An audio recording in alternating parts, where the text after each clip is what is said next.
بسم الله الرحمن الرحيم الحمد لله رب العالمين وصلى الله على سيدنا محمد وعلى آله وصحبه أجمعين رب اشرح لي صدري ويسر لي أمري واحلل عقدة من لساني يفقهوا قولي وبعد. In a hadith which is recorded by Imam al-Nawawi rahimahullah in his famous 40 hadith compilation, a lengthy hadith, the Prophet sallallahu alaihi wasallam gave us a directive and instruction about food itself. And to run through this hadith, because this hadith shows us something that we wouldn't consider to be significant as being highly significant and as being essential in our religion. And this collection of 40 hadith that Imam Nawawi rahimahullah gathered together are hadith that are primal to religion itself.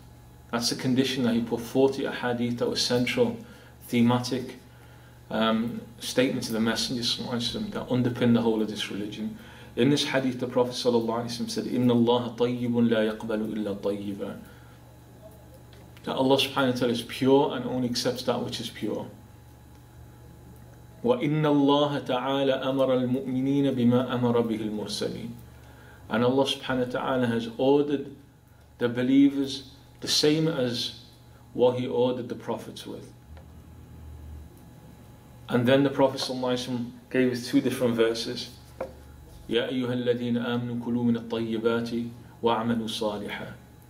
O believers, kulu min at-tayyibati, eat pure wholesome food and do good deeds. And likewise Allah subhanahu wa ta'ala said, Ya ayyuhal rusul kulu min at-tayyibati wa'amalu salihah. Exactly the same order. O prophets, O messengers, eat pure wholesome food and do good deeds. And here, if we look at these two ayat before continuing the hadith, Allah subhanahu wa ta'ala, before speaking about doing good deeds, tells you to eat wholesome food. So eat wholesome pure food and do good deeds, which is what the theme of this hadith is, based upon these ayat. The theme of this prophetic statement: before you do any deed, you should consider the food that you eat.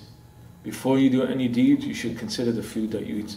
And not only should you consider, is it halal, you should consider, is it tayyib, is it pure? Because the ayah in the Quran, both of these two verses, the Prophet ﷺ quoted to us, says kulu min at-tayyibat, not just kulu min al-halal. It says eat pure wholesome food.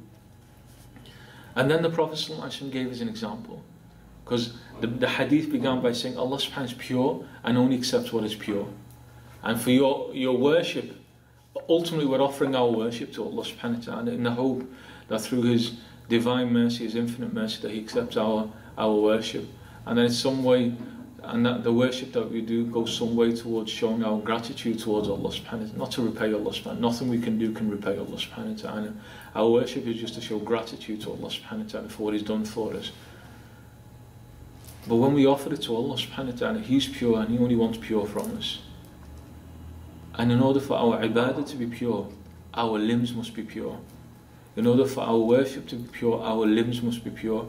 And in order for our limbs to be pure, our limbs must be nourished and nurtured on pure food, on pure drink, wearing pure clothes that have been acquired through pure lawful manner.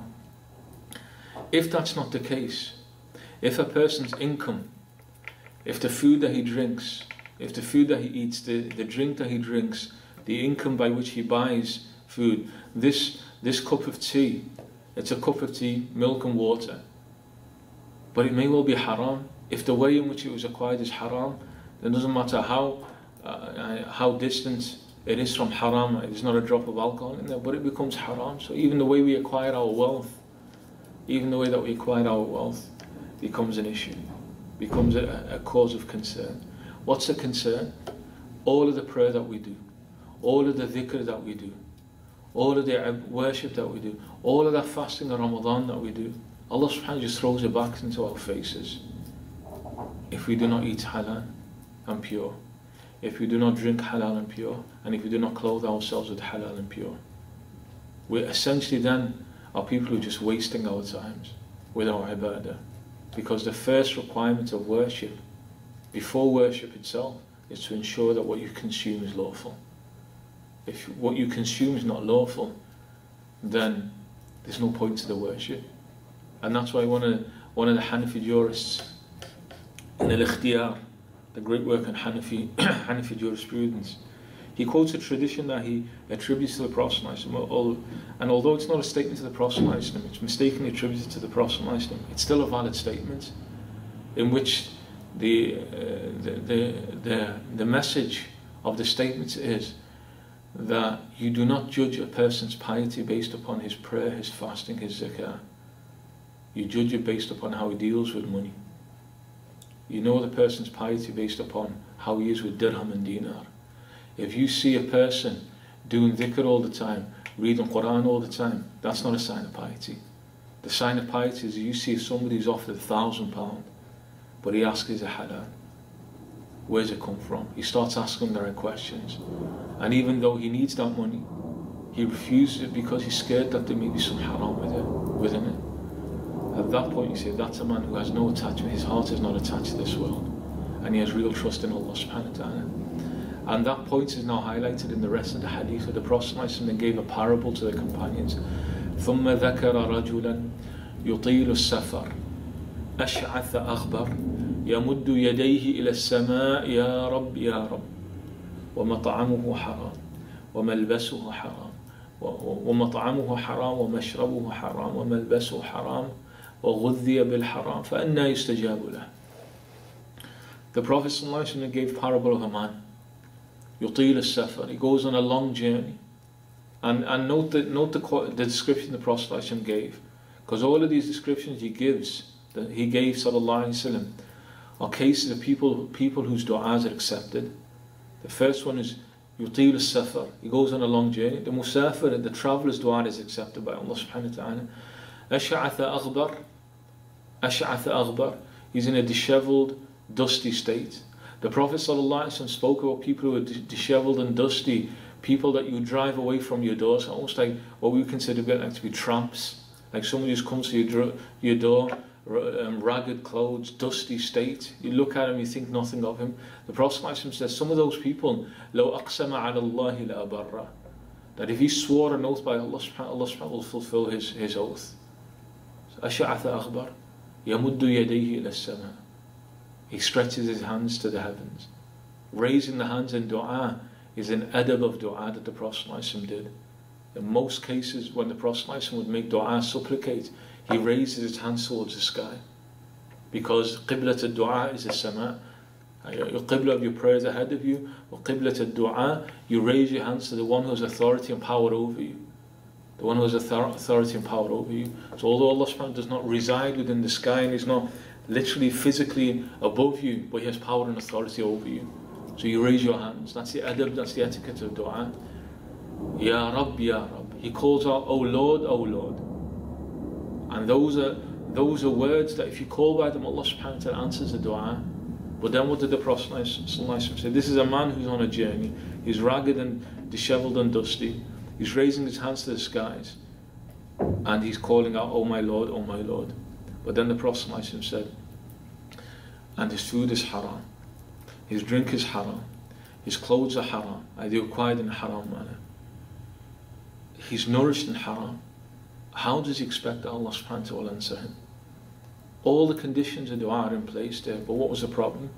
He didn't care about what he ate, what he drank, what he wore on his back. He didn't care about how he nourished his limbs. The very limbs that he stands in front of Allah subhanahu wa ta'ala. You raise your hands in front of Allah subhanahu wa ta'ala. You put your hands up in front of Allah subhanahu wa ta'ala. He doesn't care the fact that that's nourished on haram. Allah subhanahu wa ta'ala is not interested in that. Why? Because Allah subhanahu wa ta'ala is tayyib, He's pure, and He only accepts what is pure.